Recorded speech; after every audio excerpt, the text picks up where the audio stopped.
Favorite book would not actually be one of the classic series that everyone thinks of. I did bring my favorite book along.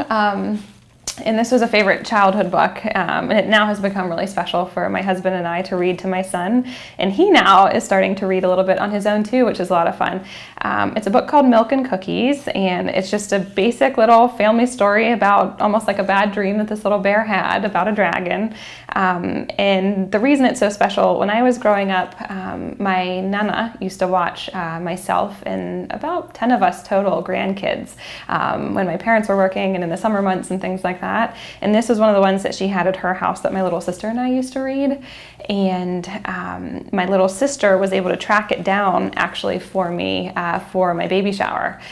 So we didn't have the original copy from my nana's anymore, but she was able to track it down, and she brought it for me as a gift for my baby shower. So it was really special. So to be able to pass that on and let my son read it now, it's really fun. Growing up in a big family with, I was the middle of 3 girls, so anything I did with my sisters was always a lot of fun. And growing up in a household of girls like that can be fun. I'm sure my dad was ready to pull his hair out at times, but that alone is fun. But I would say one of the biggest memories that has become something kind of special for us now is my dad used to take myself and my 2 sisters fishing. And that was why I brought a fishing rod along, actually. So this is a fishing rod from my son's bathtub. I figured it was not appropriate to bring the life-size one. But he would take myself and my 2 sisters' first day of trout fishing every year. So once we were old enough to go and hold a rod, we would go. And it was always a big deal to kind of get ready for that day and put your line in the water first thing at 8 a.m. and have a campfire and snacks. And so that was really special. And we take trips up to Canada to do a lot of fishing with my grandparents up there as well. And now to pass that on, and my husband come along and my son come along now, and he's had 2 first day of trout so far. So that has become a really special memory of the pastime, and now that we've been able to continue as a tradition as a family as well. I moved to Mount Washington my junior year of college, and like I said, finished out my undergraduate schooling there and did my graduate schooling as well. In my last year, so my rotation year of PA school, my next door neighbor was my soon-to-be husband. So him and a couple of his buddies had moved in next door and got close with myself and some of my other roommates. I had 2 roommates that also went to Duquesne. They were in the pharmacy school. And so we got close with them as friends originally and had a lot of fun in Pittsburgh together, and then a spark flew from there, and yeah, so I met my husband. He was my next door neighbor in Pittsburgh. And it kind of went on from there in Mount Washington. We ended up getting married at one of the churches up in Mount Washington as well. So we kind of thought Mount Washington has a special place in our heart for sure. So, as I said, we are big Steeler fans, always have been, definitely a big part of our lives growing up, of always having tailgates and all that kind of stuff and family parties and things like that. So when my husband and I were getting married, we wanted to tie that into our Pittsburgh themed wedding. And so we had these wedding towels made for a lot of our close family members for our bridal party, just to kind of give a little bit of a gift to everyone for remembrance of our very special day. But like I said, to kind of tie the Steelers in too. So it's really been kind of cool, and a lot of family members have kept them, and we see them using them now for the games too. So they've definitely made good use of them as well. We have a good team, so they can make good use of them.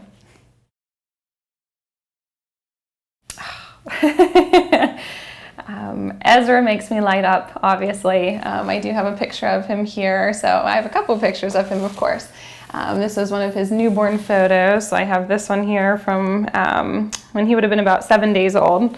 And then I have one of my husband and I holding him here. That was one of his newborn photos. This one would have been when he was about 1.5 years old. He'll be 2 now in November. And that time just flies, as everyone knows. But yeah, he is definitely all of our heart. We just love him to pieces, and it's so fun to see him grow up. I see the kids in the office every day that go through all these changes, but when it's going before your eyes at home, it's a totally different story. And yeah, he's a very special little boy. My dad's mother grew up in northern Quebec, Canada, about 16 hours away, and she always had sled teams. So she had sled teams of Siberian Huskies, and so when I was little, I just always thought that I'd love to have one of those dogs when I can have my own dog. And so Within a year of dating my husband, we decided we wanted to get a pet together, and so we went and got a Siberian Husky, and we never looked back. We love her very much. Definitely grew up in a family immersed in medicine. I had many nurses and several aunts. My older sister was a nurse in the Air Force, my younger sister now a dental hygienist. My mom did work in radiology as an x-ray tech for an orthopedic group for 23 years. I definitely had a good feel for the medical field whenever I was growing up. I first shadowed a PA that worked for my mom's group, for her orthopedic group, and it gave me a good kind of feel for the physician assistant profession, and so I definitely knew pretty early on that I wanted to be a PA. That's an easy one. It's the babies and the kids, and I'm sure everyone says that, but it just is such an amazing experience to be able to go from room to room and see these kids light up. You go into one room and it's, a newborn that's only a couple days old, just kind of staring around and taking the world in around them, and it's so special to be kind of a part of those early moments.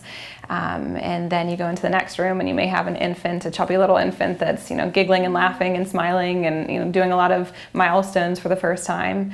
And then you go to another room and it's a kindergartner that will tell you things that you just never saw coming and things that their parents, I'm sure, didn't expect them to say either. And so that's the spontaneity of it, how candid these kids are. That's what makes pediatrics really special.